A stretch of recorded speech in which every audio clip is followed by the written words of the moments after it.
All right, former Trump campaign aide George Papadopoulos answering questions yesterday, finally, about his interactions with key figures in special counsel Robert Mueller's probe and speaking out about what he believes. And he believes he was set up, and so do others. Congressman Mark Meadows opening up after the meeting. I really don't like people like him. As you watch as he walks, he's very stiff, he's very tight, and he's got his head at a level, but his eyes are darting back and forth. It gives me like a snake feeling. They're just looking. There's not a victimhood there because he's not cowering from anyone. It's like he's just looking, the observant predator. Very snaky though, and smug. Sideways smile, smug. And the fidgeting. You can sit there and say, yeah, this all goes in with that. But it's a little more deeply. He does this constantly. It's not a one-time thing. It's a constant mannerism about him. Yeah, there are some people who call themselves conservative, that they're great to have around right now, but I wouldn't want them balancing my checkbook. Campaign advisor himself in studio, the first interview after that closed-door meeting, George Papadopoulos. George, thanks so much for coming in. Thanks so much for hosting. So now he's with an ally. I would expect more relaxed. Not completely, off guard. He's got some serious things going on, but more relaxed. Oh, there's an ally right here. We're both going to attack this narrative from the violent left. I have an ally, but no. You believe you were set up? I believe there was tremendous... So he takes in that deep breath. He goes that stillness. He's not going stiff. And he still has that head not moving. It's just the eyes darting, and they're looking like a predator. Misconduct on the government's behalf regarding my case. And given certain information that I learned yesterday that I can't publicly disclose right now, I'm actually even considering withdrawing my agreement I've come to with the government. Those who, under previous lawyers, you agree. That gives him stress. So you see the swallow right after he gets done and a licking of the mouth. It gives him stress to take away the plea deal. And that's understandable because you had a plea deal and you know what's going to happen. You take away the plea deal, you don't know what's going to happen. To plead to lying to the FBI and getting 14 days in jail, and you serve 1 day, right? So you just said, what makes you think you want to withdraw that? He was also sitting there, foot planted. If you were truly a victim, you would see other emotions other than just what we're seeing. The anchoring himself, the feet planted squarely in the floor, ready to go. And you're sitting with an ally.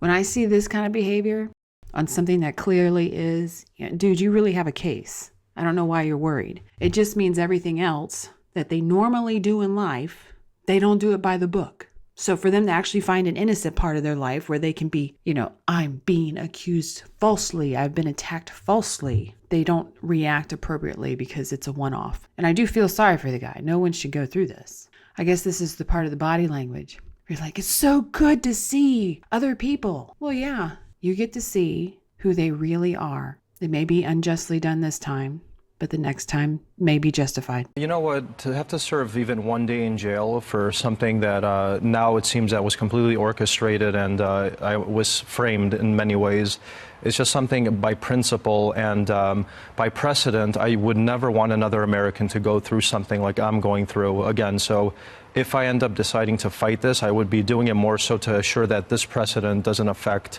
a future American who might join a presidential campaign or anyone for that matter. So you tell me if I... And you see, he is moving. So his body is singing with him as he says this. Got this right. You are working to help Israel prior to President Trump running for office, to help Israel do the best they can with this new oil discovery. And you're hooking them up with Greek officials. And you're trying to get a buyer for their oil and be able to extradite their energy. You see the positive head shake in it. Yep, that's what I was doing. Yep, this is what I was doing. And the body moves with him. Even when he's anchored, the body was moving with him. That would put a red flag up to the Obama administration. They didn't like you doing that. That's right. I mean, there's this misunderstanding that I was this sort of a Russia insider. I have absolutely no contacts whatsoever in Russia. I've never been to Russia. I have no Russian friends.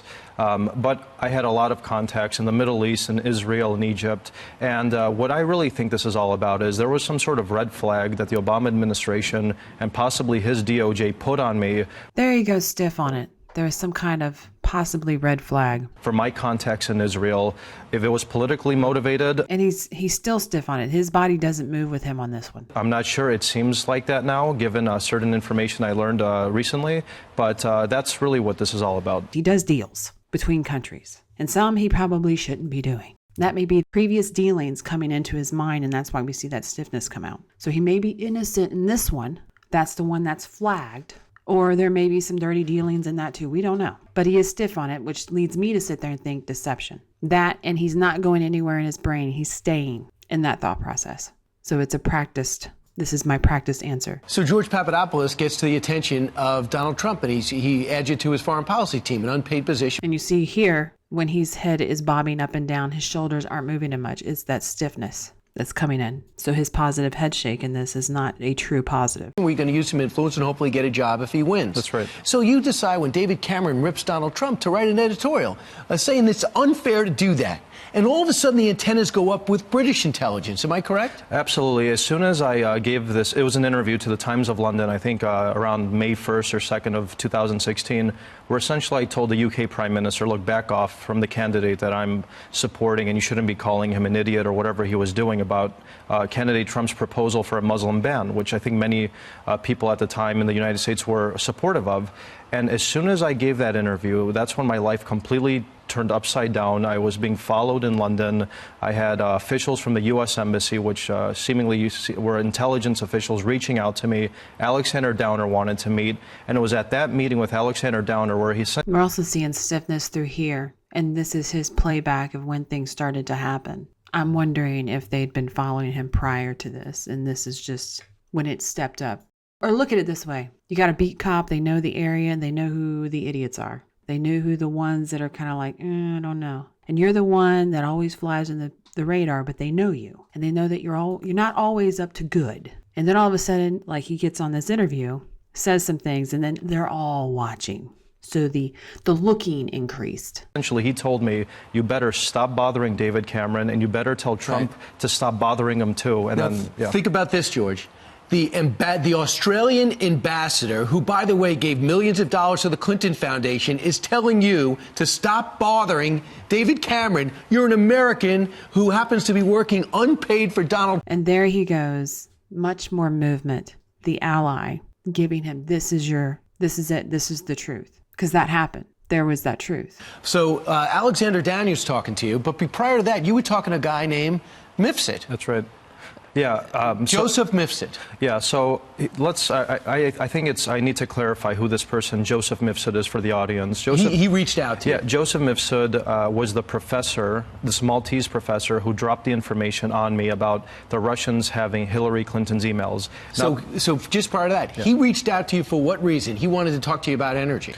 We meet in Rome, and I never quite understood exactly why I was meeting this person at this university in Rome through my old company, which I now found out is some sort of Western intelligence front group, which I didn't know at the time. So the entire meeting with Joseph Mifsud from beginning to end. You also notice here when he's talking about Joseph Mifsud, he's much more open. He doesn't bring his hands together for that gated conversation. He's going to just kind of let this spill out. It seems completely orchestrated.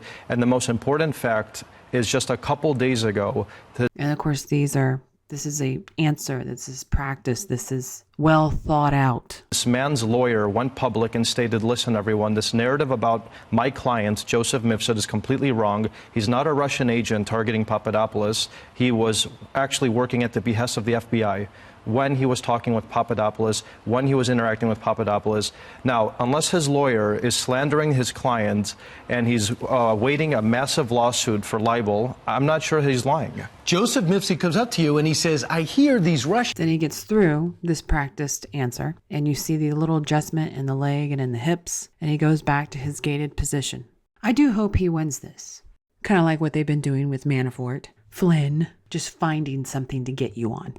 I mean, if you're going to be prosecuted for something, be prosecuted for something you actually did. If you liked it, leave a like. If you like the content, please subscribe using this link via specific feeds. You'll be sent notifications to the full-length videos and ones that can't make it to YouTube, and you won't mysteriously be unsubscribed either. There's now a video course available on her website for gold subscribers, where Mandy teaches more about her techniques of deception detection. There's also other content such as the Crime Series, an Interesting Mind series, and monthly podcasts available to both gold and silver subscribers. If you like it, please share and subscribe. Thanks for watching.